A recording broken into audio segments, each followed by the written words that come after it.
이기는 있는데 그거는 웬만하게 공부를 그렇게 하면 거의 놓치지 않습니다. 그게 딸 수 있어요. 그래서 너무 그렇게 꼬거나 뭐 그지 없는 거를 출제하거나 뭐 이렇게 하지 않습니다.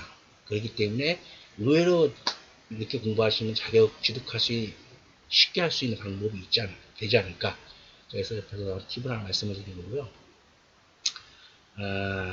교재량이 많으니까 이제 본인 학습 방법이 이제 그런 분들이 계세요.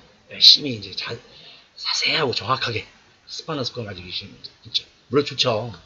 좋은 정보 많이 얻을 수 있겠죠. 좋은데 이 자격증 취득이라는 그게 시간과 노력을 많이 들인다고 해갖고 자격증을 취득을 잘한다? 라고 볼 수는 없어요. 이거는 공부를 어떻게 하냐에 따라서 자격증을 취득을 빨리 하고 늦게 하고 이런 문제가 있기 때문에 이런 분들은 좀 과감히, 왜냐면 이런 분들은 이런 분만을 위한 자격이 또 있습니다. 또 나중에 뒤에 가서 설명을 하겠지만 그렇게 진짜 자세하고 열심히 해야 될 부분이 있어요. 그거는 그때의 나의 성격을 그때 발휘하시면 되고요. 여기의 성격은 그렇게까지 하시면은 다 잊어먹고 그럼 나중에는 막 헷갈립니다. 시험장 가서. 그러니까 그거는 한번 본인 스스로가 한번 되짚어 보시고 어떻게 한번 취득을 해야 되겠다라는 걸 좀 한번 잡아보시고 진행을 하시는 게 더 낫지 않을까라는 걸 말씀드리고요.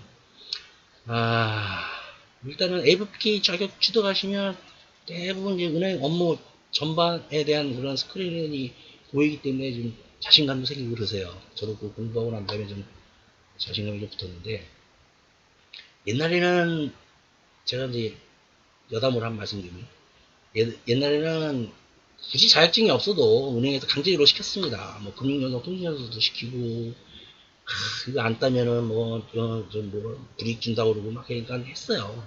거기다가 또 책임자 진급하려고 그러면 공부를, 책임자 고시를 봤어야 됩니다.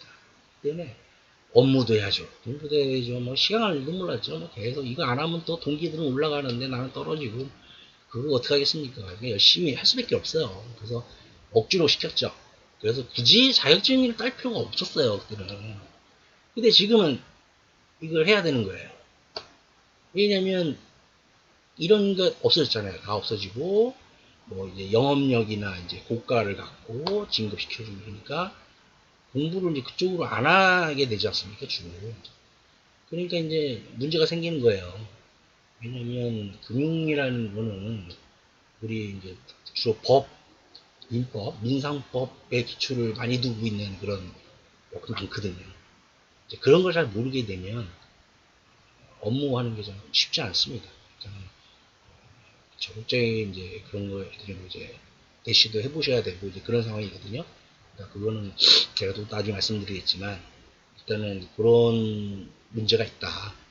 그런 문제가 있기 때문에 이제 조직에서 이제 자격증을 이렇게 해주고 따라 이렇게 합니다. 해가지고 거기에 대한 실력을 레벨을 올릴 수 있도록 하기 위해서 자격증 취득을 목표로 하는 거기 때문에 그런 의도도 좀 알고 있으셔야 돼요. 이렇게 해서 하셔야 되고 그리고 이제 이렇게 해서 업이 되셨으면 그거를 이어서 가야 됩니다. 그냥 있으면 안 되고요. 이제 두 번째로 따셔야 될 게 이제 어떤 분들은 뭐 펀드 파생 뭐 이런 거 하시겠지만 또 어떤 분들은 외환 전문역 하겠죠. 저는 외환 전문역을 좀 추천해 드리고 싶은데 물론 외환 전문역이 1종하고 2종이 있어요. 근데 그거를 이제 왜 먼저 하냐면 이거를 따고 나시면 외환 전문역 1종 따고 나시면 펀드하고 파생 자격증은 약간 좀 수월하게 갑니다. 왜냐면 뭐 외환에 보면 외환 파생 상품에 보면 그런 기법들이 많이 나오면 파생 상품에 대한 기법들이 그게 많이 펀드 파생 상품에 있는 자격증하고 연결돼서 나와요. 그렇기 때문에 외환 전문역 1, 2종을 따고 나시면 의외로 펀드 파생은 좀 접근하기가 편하다. 그래서 저는 외환 전문역 1, 2종을 먼저 따시라고 말씀드리고 싶고요. 외환 전문역은 이제 한국금융연수원에서 실시합니다. 한국금융연수원 교재로도 충분히 학습이 되시고 그게 어렵지 않아요. 법내식 별로 전혀 없고요. 학습 방법은 제가 아까 위에 설명한 방식으로 하셔도 거의 무방하십니다. 그렇게 하셔도 되고요. 중요한 거는 이제 외환 전문역 이런 것들도 당연히 이제 이해가 먼저 우선 돼야 됩니다. 그 이해를 다 못하면 암기로만 하는 건 한계가 있어요. 이해를 먼저 절대적으로 하신 다음에 뭐 암기를 하실 부분은 암기하셔도 상관없는데 꼭 암기를 할 정도로 이렇게 하지 않습니다. 이해도를 좀 측정하는 문제 지문이 많이 오기 때문에 그걸 좀 하시면 되고. 네, 펀드 파생 상품은 이제 가장 영업점에서 영업을 하기 위해서는 가장 많이 필요로 할 것 같아요. 펀드 파생은 주로 이제 이해도를 많이 필요로 하는 자격증이거든요. 그래서 우선 이제 교재 같은 걸 딱 보면 양은 적어요. 양은 적은데 이해를 못하면 되게 골치 아픕니다. 머리만 아프고. 그렇기 때문에 제가 외환 전문을 먼저 따시라고 한 이유가 거기 있는 거예요. 그렇다고 생각하면 이걸 하면 의외로 약간 좀 쉽다라는 개념으로 접근하실 수가 있어요. 어렵게 판단이 안 됩니다. 그리고 만약에 딱 들어가는 공부를 하는데 어이 어렵다. 도저히 먹도 못하겠다. 그러면 억지로 학습하지 마시고 은행이라든가 아니면 이런 거 해주는 강의 같은 거 있어요. 그런 거 참조해서 한번 들어보세요. 그리고 나서 이해를 하시면 뭐 어렵지 않게 자격증 취득하실 수 있거든요. 아주 되게 간단하게 할 수 있는 거니까 너무 그렇게 어려워하실 필요는 전혀 없습니다. 그래서 그런 걸 활용을 잘 하실 줄 아셔야 돼요. 왜냐면 지금 이 세 가지 같은 경우에는 뭐 금융연수원 교육까지 들어가서 이렇게 할 거는 아닌 것 같고요. 가급적이면 저희가 집에서도 충분히 노력만 하면 가능한 자격증들이기 때문에 또 어차피 그런 자격증이기 때문에 은행에서도 이렇게 하라고 이렇게 한 거예요. 뭐 되게 어려운데 하라고 이런 거 아니거든요.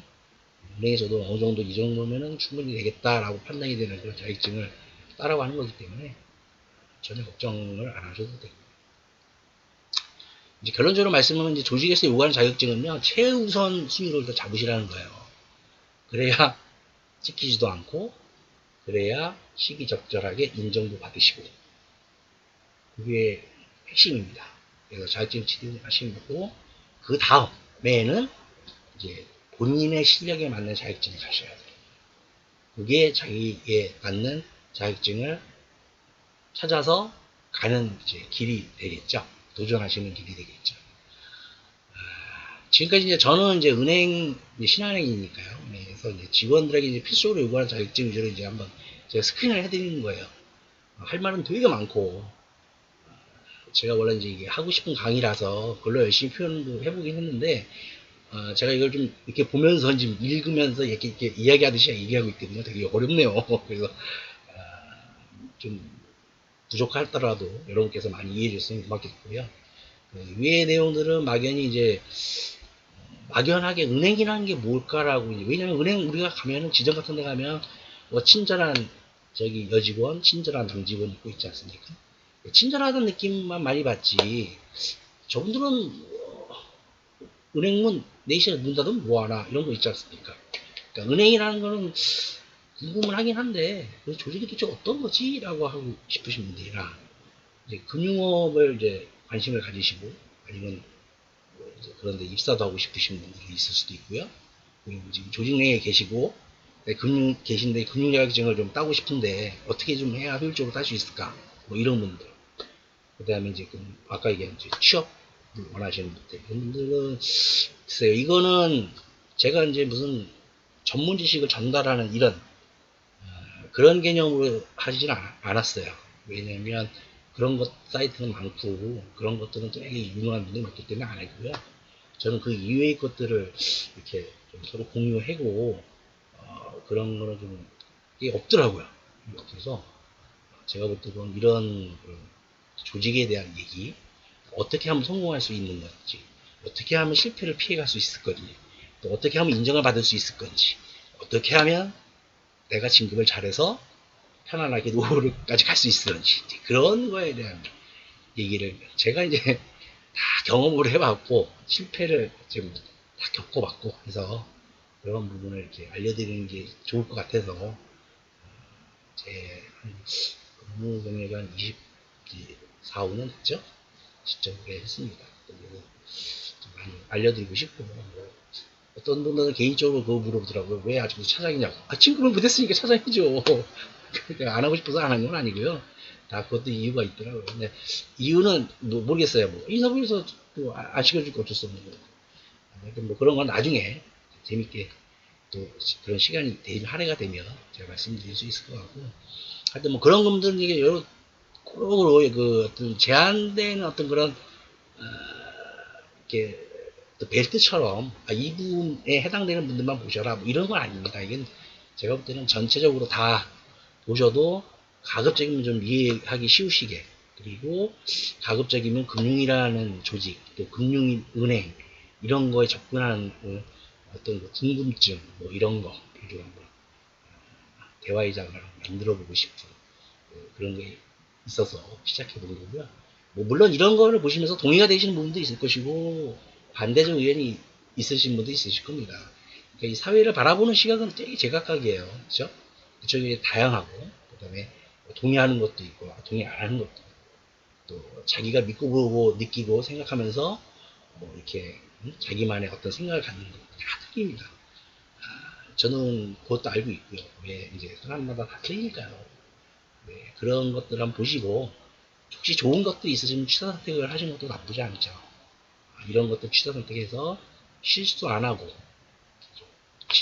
나갈 수 있는 그런 것도 되게 필요하다고 생각을 해서 제가 처음 시작을 한 건데 하여튼 뭐 하여튼 이번 시간에는 그런 얘기였고요. 다음번에 제가 하게 되면 이제 본격적으로 저희가 만난 자기 운명에 맞는 금융자격증을 어떻게 찾아갈 것인가를 한번 얘기도 해보고 시간이 더 남는다 그러면 성공할 수 있는 금융조직에서 살아남을 수 있는 팁, 뭐 어떻게 해야 살아남고 어떤 거는 피해가야 할지 뭐 이런 거 같이 한번 제가 말씀드릴 수 있는 기회가 있을 것 같다고 생각이 들거든요. 그때 한번 다시 또 찾아뵙도록 하겠습니다. 감사합니다.